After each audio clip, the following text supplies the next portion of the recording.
event. Let me just get a little comfortable, get settled in a little bit. We've got quite a while preaching here, so we just want to be comfortable. We don't often realize it, but the early church was a very divided place. In fact, it was founded on the premise that divided people with generations of division could be united into one body, the body of Christ, the community of love, of the beloved faith. We reread the words of Paul as he says there's no difference between Jew and Gentile, as he tries to reconcile these two groups. But we don't hear the words of those people, what they said about each other. The Jews were taught for generations that Gentiles were dirty. And Romans were taught for generations that those who did not have Roman citizenship, primarily the Jews, were not the same level of people as themselves. And yet they were able to forge a community of neither Jew nor Gentile. They were able to create the church. And so as we struggle with those things that divide us now, I want to remind us that the church has been here before. And we can be one body, and yet many individuals. Out of many, one, e pluribus unum. That's the theme that Bishop Curry goes with this week's chapter, time and again. Yes, I'm still concentrating on my way reading through Love is the Way by Bishop Curry, providing Bishop Curry. And this week I also read Green Light by Matthew McConaughey, the actor. It's sort of a memoir autobiography. I know for those of you who over the years have heard me say I don't read nonfiction, you're thinking something's gone wrong. Well, maybe just the new COVID way has me doing some things I didn't used to do a lot of. Well, we'll get to Matthew's book a little later on, but I want to talk a little bit about Bishop Curry's story. He shares the experience of just shortly after his consecration, going to a meeting of primates of the Anglican Communion. Now, the reason for this meeting was not Bishop Curry's election, the first African American to head the American Episcopal Church. No, it was what else happened in 2015 at that General Convention where he was elected. Because in 2015 at that General Convention, we opened the marriage rights of the Episcopal Church to same-sex couples. And this roiled the church. Now, just a little note that we may have actually blessed some same-sex unions before 2015 at Trinity Church. Or we may not have. I think we did. So very shortly after his consecration, he's going to this meeting. Now, the Anglican Communion is the third largest denomination in the world after the Romans and the Orthodox. 85 million members. 85 million members. Divided into 27 provinces. The United States is one province. It has some things beyond our own national borders, but as do many provinces. Okay.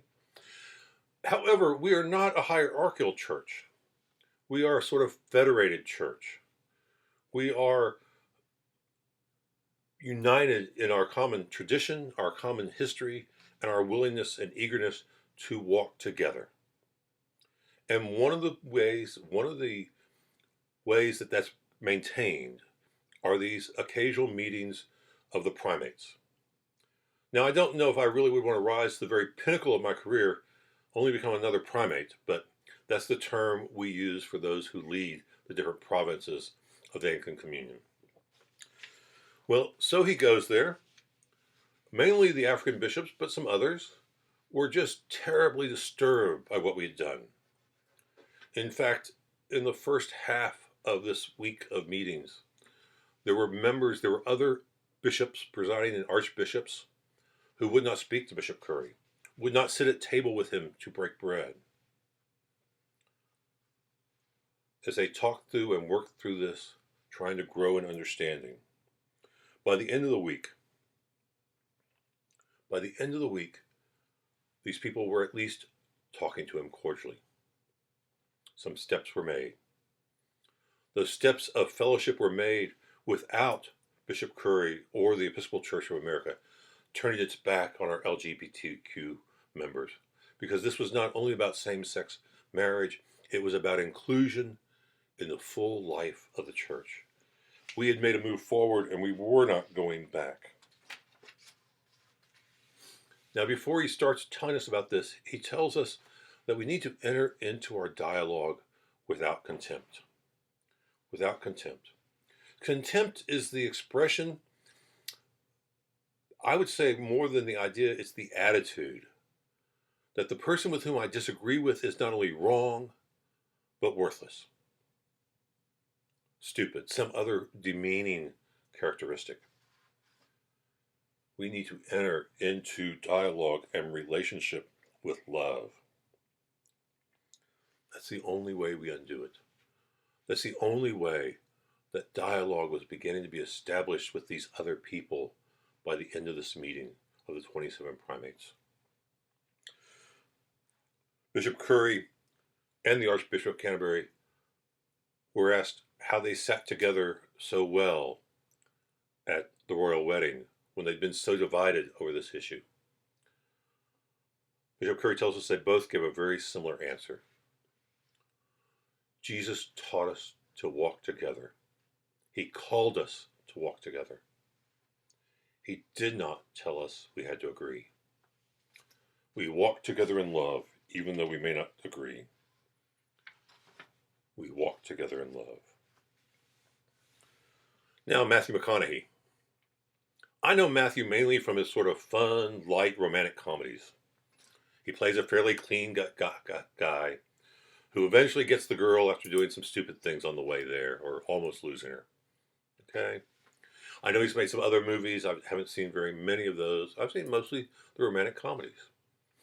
Well, I just want to say that his memoir, autobiography, Green Lights, which he says is really a book of wisdom, he had a lot earthier life than I was expecting, and some earthier attitudes. I'm just saying. Okay?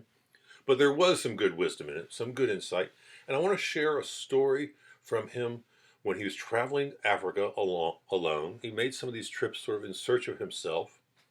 This was a trip through Africa alone. He had a guide.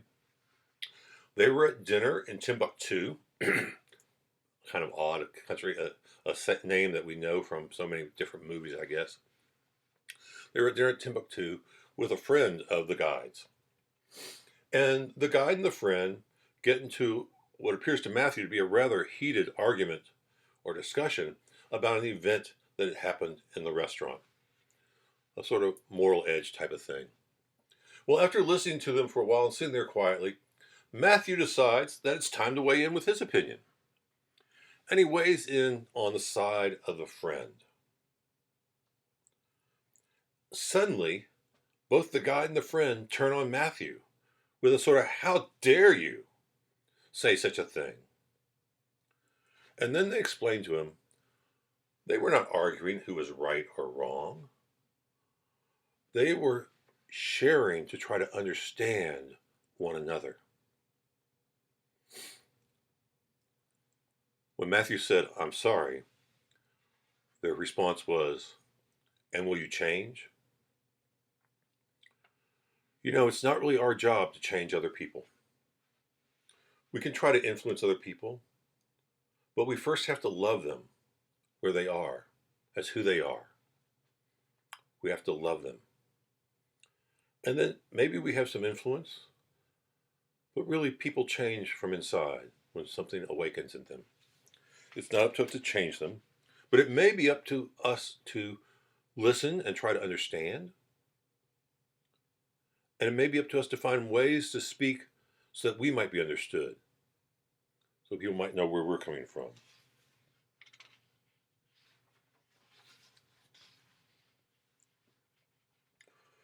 Walking in love is not necessarily walking in agreement. It's always walking without contempt. It's always trying to be our better selves and call the others to be their better selves. But we have to love them where they are. Now, I want to take up one of the challenging discussions that's currently going on in our country. I want to say that as a preacher, I at times feel called to be a prophetic voice. That means to be a conscience to the individual, to the church, to the larger community, a prophetic voice. Sometimes I'm called in my message, moved in my message, for a pastoral voice to say, comfort, comfort ye. Take comfort, comfort one another. And less common, but it's been common throughout history of this nation, the preacher is called to help shore up the fabric of our society and our nation. I think our fabric's pretty strong, so I don't guess I feel this call all that much.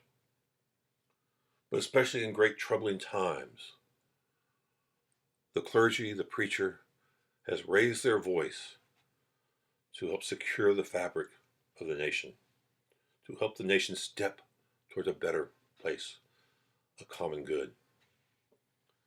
The challenge I speak about today is this concern that there was great voter fraud in our recently finished election. Vinny touched on it last week, and I want to speak to it more fully. I think it is an issue that our faith does speak to. First, let me say quite clearly, there was no voter fraud. Our voting system is the most federated local rights system there is. It has so many pieces, so many divisions, so many checks and balances at the precinct, the local, the regional, the state level, and then the national level, that a major operation of voter fraud seems almost impossible.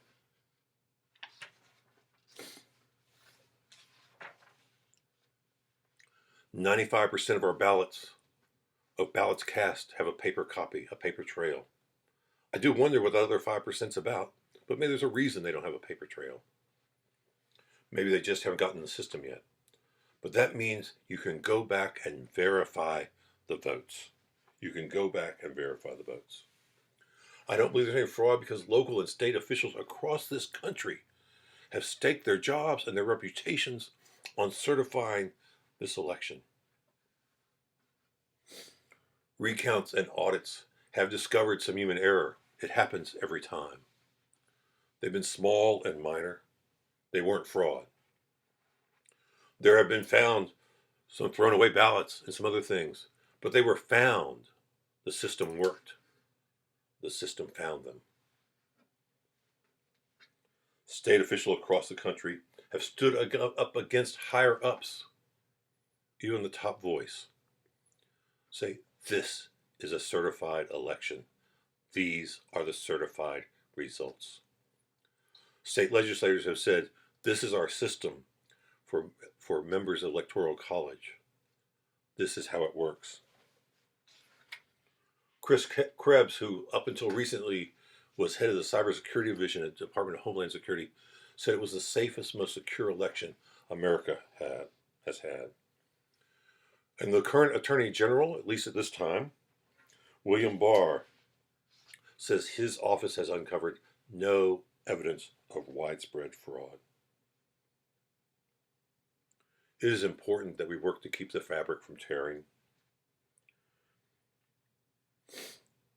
We believe in a system that's actually sound. It's important to say that.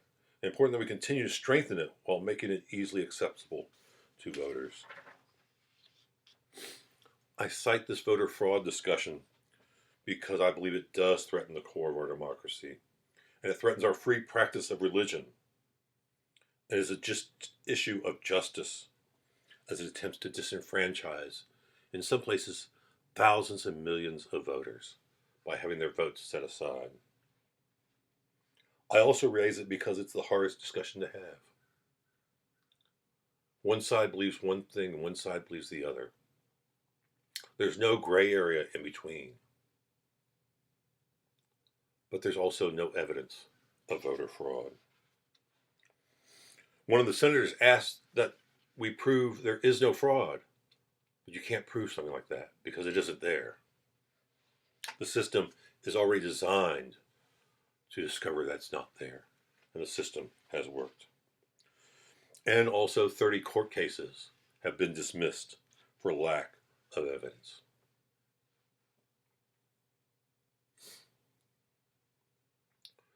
We need to heal. We need to try to understand each other. We need to try to listen to each other. But it's not at all an easy task. When Bishop Curry met with those other leaders of the church, he saw them as brothers and sisters in Christ. He loved them, but he would not turn away from his commitment to include our LGBTQ members in our community.